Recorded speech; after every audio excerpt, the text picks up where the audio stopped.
and welcome to another edition of Politics and Governance on iAfricaVoices.com. I'm Joy Osiagwu, your host.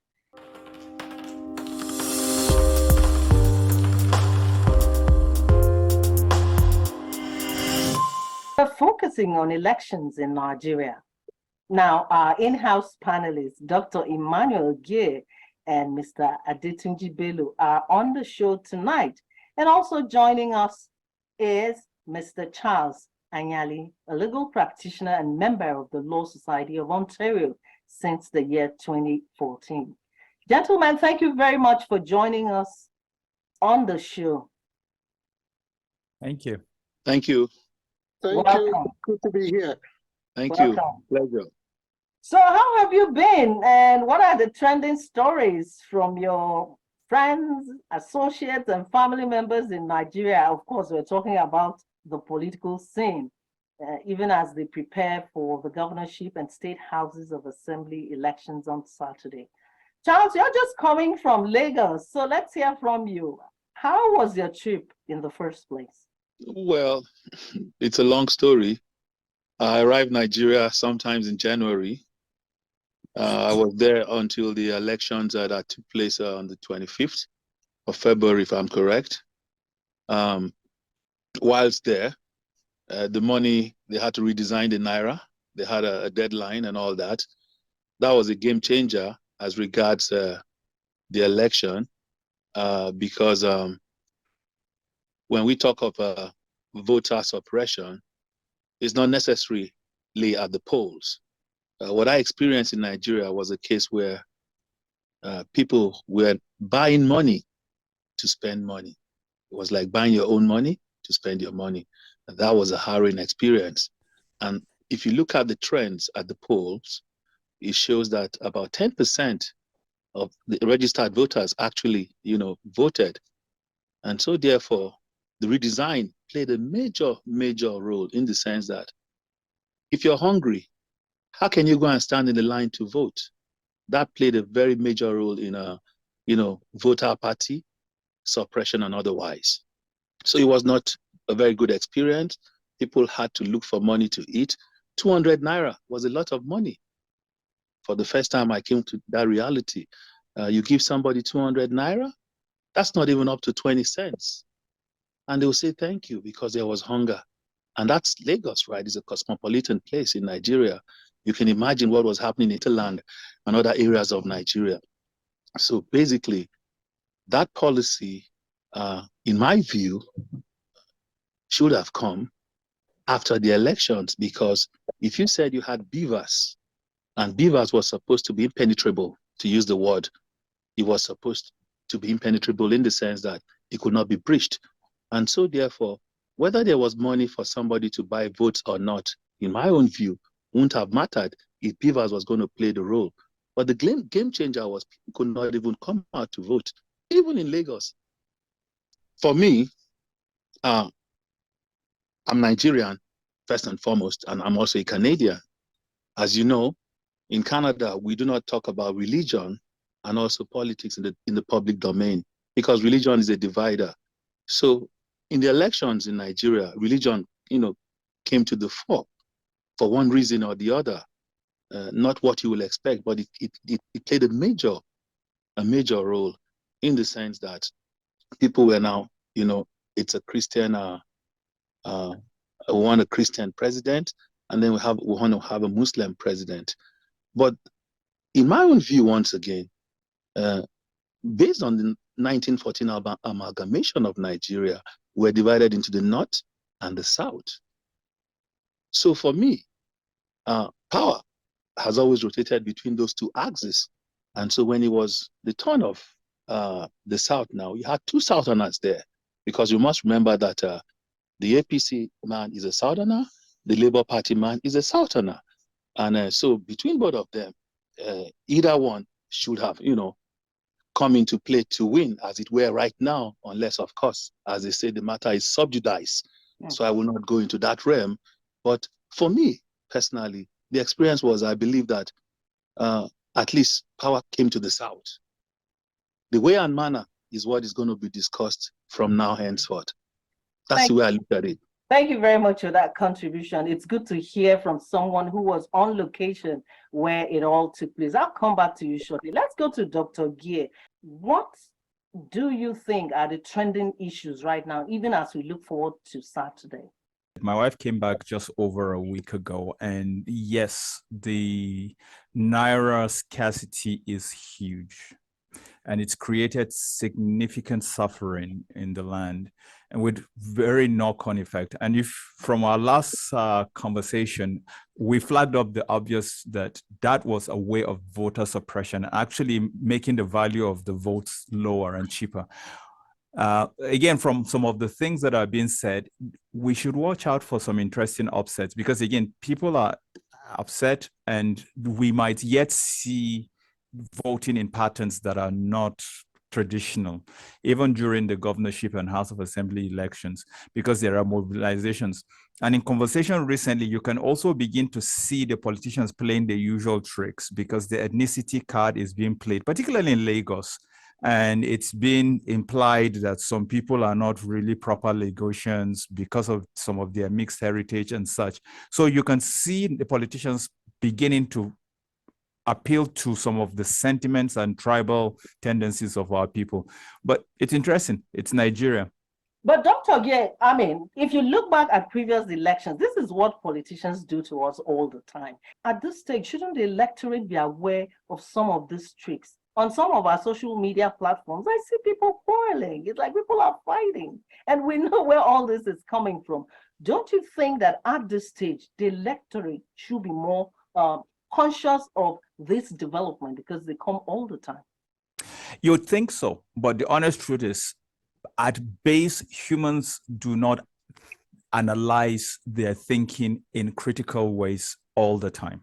There are some thoughts we do analyze, but there are some thoughts we don't. Again, I bring us back to North America, and I use the example in here, we use conservative versus liberal. In the US, they use Democrats, Republican, but it's still appealing to the base instincts of human. You belong to my tribe, I'm with you.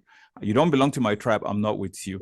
And in Nigeria, you could expect people to be sophisticated and analyze it. But I can assure you, the people who are sophisticated and analyze it are the ones on the other side playing the game. Because the recipients may know it in a cerebral level, but they still respond in a visceral level. And it's just the nature of humans. We're still going in a vicious cycle. Mr. Bello. As a person, I am grossly disappointed at majority of Nigerians for the way they have lapped on all the ethnic and religious, divisions that these politicians are throwing at them.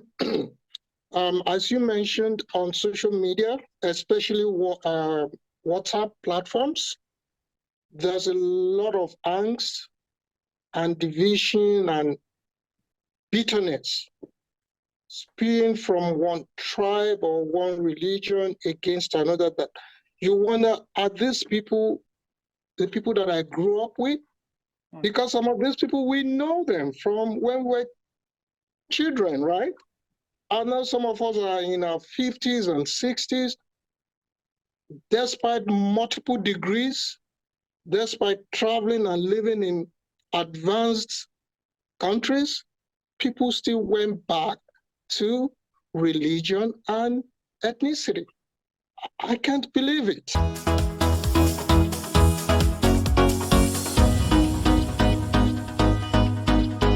We're looking at March 18th. We're looking at how the pattern of voting will go and some of the lessons we hope INEC would have learned from the previous election. So what are the lessons for the Independent National Electoral Commission, INEC? You were in Lagos, you saw all that went on. And also from trending stories and what we've heard from INEC, you hear them say things like, oh, it's going to be better this time. Now we know what to do. We know where the challenges are. I watched the news earlier on today and I see that they're already moving materials around.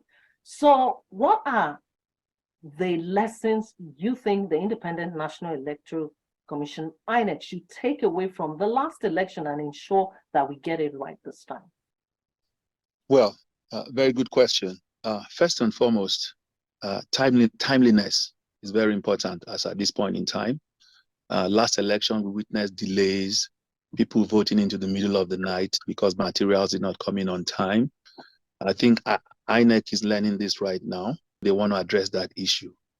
And then it also comes to the beavers again. I hope they've been able to reconfigure it as they have, as they claimed they have.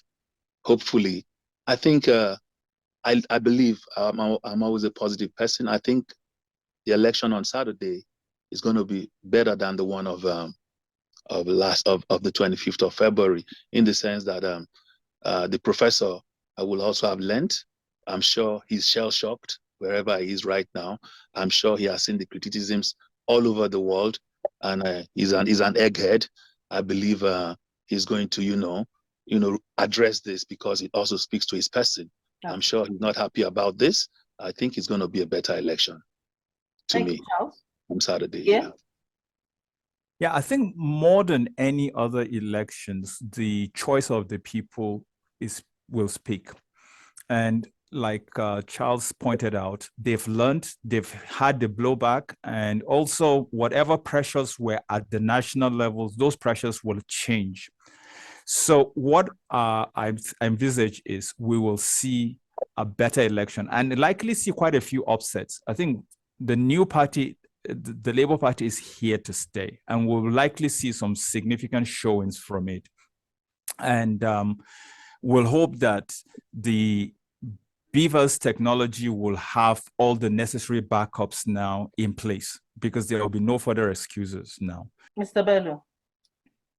Oh, well, I'm hoping that it will be a better experience on Saturday, and therefore a better election. But I'm not holding my breath. Why? Because this is not our first rodeo in Nigeria. I witnessed in 1979 when we had that election that brought in President Osiagwu, and I've witnessed many elections since then. It seems as if we're not capable of learning. If we want to look at this critically, I was discussing with a friend, and I said to them, if I was not a natural-born Nigerian, I won't even be thinking about Nigeria. Really? Because are you giving up that fast? Yeah, because of the quality of what is going on there. What is the big deal about electing people to rule you? Go there, make your mark, go home. If you're someone who works for INEC, do the counting. You can use your cell phone to transfer it to where it's supposed to go. What is the big deal? So I'm thinking that what happened on February 25th was largely a deliberate plot. It was meant to work that way so that we could have the results that we've had so far. The INEC officials knew they were supposed to be at their duty post at a particular time. So how come they would arrive 5 hours later? I want to believe that they've learned, but I'm not holding my breath. All right, but I would like you to have an optimistic spirit as we look forward to this. I'm trying to. I'm just very realistic.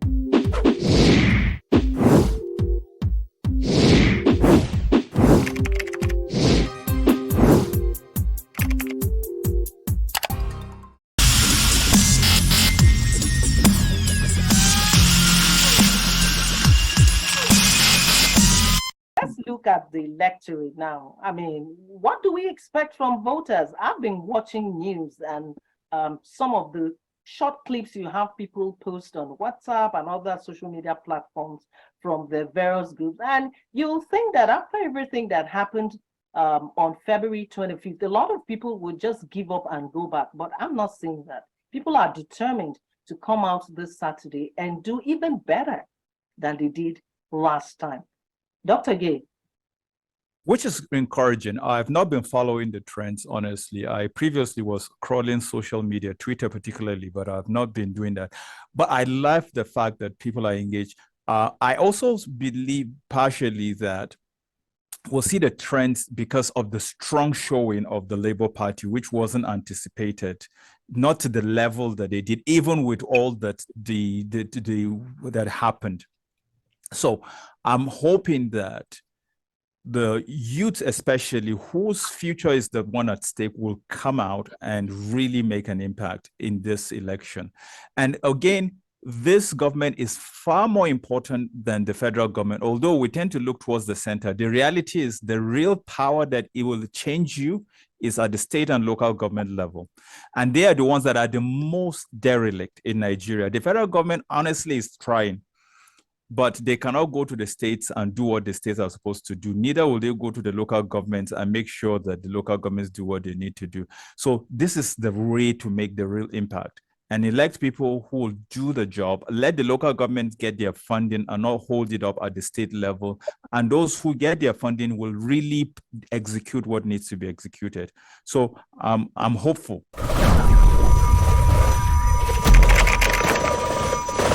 I noticed that a couple of non-governmental organizations have been engaging so many people at the grassroots, especially for this particular election that we're going into. So a lot of people are aware that this is where you need to focus on leadership and hold them accountable. Now, Charles, you're just coming back from Lagos. Do you see that eagerness for people to go out and vote come March 18th? Absolutely. And I'll tell you why. First and foremost, we're all Nigerians, and we come with an irrepressible spirit at every point in time in our lives. Now, the elections have come. The first one has come. Now, people are beginning to get a better grasp of what could happen. With the Labour parties showing, it's no longer business as usual in Nigeria, and this is the truth. Even the powers that be have been rattled. They know it's no longer going to be the same any longer. People are becoming aware. The youths are beginning to see their future ahead of them. They are beginning to see they could make it better for themselves. I can assure you, on Saturday, you're going to get a bigger number than we have had. Forgiving the shortcomings about the Naira redesign, that is still persisting up till this moment in Nigeria.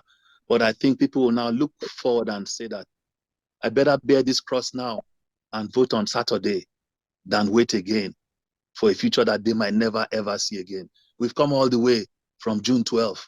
We've come all the way from 79 elections at Awolowo. So I believe that there's still going to be some more shocks come Saturday.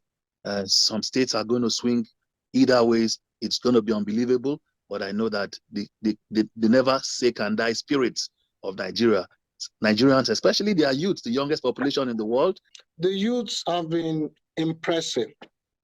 My misgivings about the election would be with the official handling of it. But in the ways that the youths have conducted themselves, I salute them. They took it on. They were determined to change things. And even at this moment, they have changed things. I am looking forward to a very good outing for the youths of Nigeria on Saturday. Despite all of the divisions that these older generations are throwing at them, they seem to not to be too bothered about, the primordial sentiments of ethnicity and religious division and all of that. They are focused. In fact, they are telling people that this is not about the Labour Party.